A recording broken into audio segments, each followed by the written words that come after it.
Okay, this is how you build a Raspberry Pi camera for less than $50 with night vision. This is the Pi case. Here's a Pi W with the camera connector, and you see that triangle down there means it's got Wi-Fi. Here's the infrared camera you can order off AliExpress. Note that the infrared lights come separate. You just have to put these little nuts and bolts on them to attach them there, and then that works. And also get a micro SD card of your choice. That's 64 gig one I got off Amazon for 20 bucks, but it's up to you how big you want it. Okay, here's how you put the camera together. Get the SD card in there. Now you want to put this here. Get this here. Put that, thread that through the case before you put it in. And the gold part goes down. Slide it in.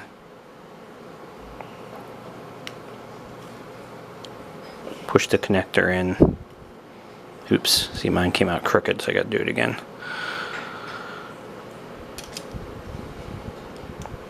Push the connector in.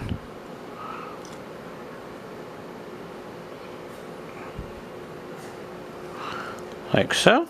And then this goes in just like that. Snap it in. Put the little hat on if you so choose.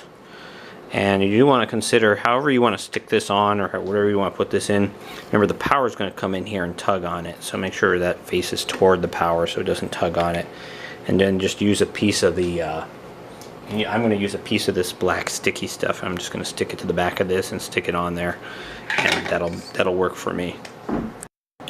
One thing to note, once you power this on, the infrared sensors or lights actually glow red slightly, which I think is fairly normal for stuff like that. But just so you know, it's not completely invisible.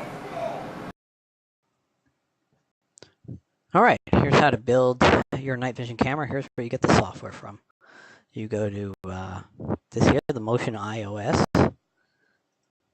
Download, if you're using the Raspberry Pi Zero, make sure you use the Raspberry Pi version. Go ahead and extract that. Use the Win32 disk imager here, to pop open the file and write it to the SD card. Make sure you have the right device selected, whatever it may be for your SD card. Once you have your SD card, go get these two files and copy them over to your SD card. This will save you the trouble of setting up the Wi-Fi, trying to find a keyboard and all that kind of stuff. Get that, go to your, you first log into the software. Once you find it in your router and you go to the IP address, some of the things you want to set, obviously you want to set a username and password, set your time zone. Don't worry about backing up your configuration. It's just too easy to set up. It's not worth worrying about. You know, whatever your network is set to should already be set if you copied over the file. Services I left as is. Expert settings, I personally turn on the system monitoring so I can see the temperature, the CPU, and everything on the video. That's up to you. Video device, you'll want to change the resolution. The default is like 320 by 200, so change it to 1290 by 1080. Leave that the same. File storage, I leave that fine the way it is. Text overlay, I leave the same. Video streaming, this is very important. Lower your settings to 25 by 25, unless you want to overload your network. It's a little too much. And set the authentication mode to basic. Also make note of the URL here, the snapshot URL. That is the URL, I'm sorry, the streaming URL. The streaming URL is the one you're going to actually input into your IP camera software. I'll bring it up here.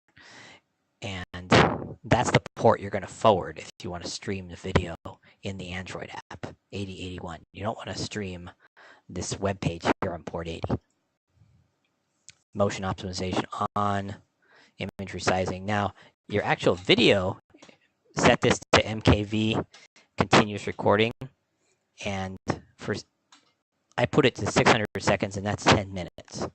Set all these settings are what I use for my 64 gig card. If you ever use a smaller card, you want to preserve movies for less time. The system's not really good at self-detecting how much space you have left. I leave all this like this. I don't change anything else. And obviously, you can set it to your own preferences, but these are what I set it to. And then here's what you should be able to get. Something that looks like this. And okay, here's what the camera looks like. This is in my closet pointing at the ceiling with some storage racks. This is pitch blackness. So it's actually pretty good in pitch blackness. And if you actually want to play back a recording,